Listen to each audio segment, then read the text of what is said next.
Se unë bëj pjesë në ata që kam gulmuar që ai që quhet rrethi i krimit, që nuk përfshin vetëm, po themi, një person që jetohet, qoftë ky dhe një funksionar i lartë, dhe disa akte korruptimi apo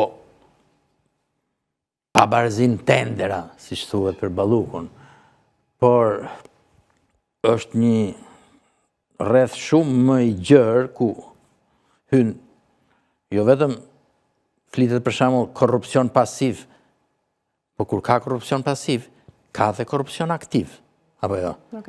Keni dëgjuar ju në një oligark të famshëm nga këta, me cilën e kanë bërë korrupsionin këta, për të kuptuar tërësinë e krimit. Pastaj, e dim shumë mirë që një pjesë e këtyre parave, për shembull inceneratorët, kanë shkuar për të korruptuar individ, kanë shkuar për mediat, kanë shkuar për vjedhjen e votës. Pra, është një rreth i gjerë që mbyllet dhe spaku ka marrë segmente.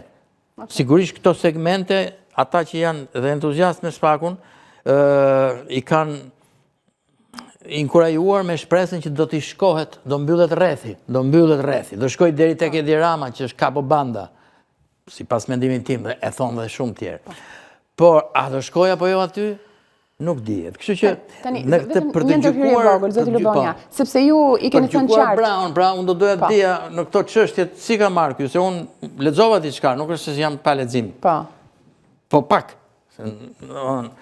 Tek inceneratorët kanë shkuar deri te Lefter Koka, ndërkohë se dihet apo jo se është shumë më e gjerë. Atë dosjen 184 të Dibrës të bën krimin elektoral e kanë lënë, ja quan prokurorisë. Edhe ka qenë dhe ky atje. Pra, për këtë do doja të dija më shumë që të gjykoj. Kjo është një gjë.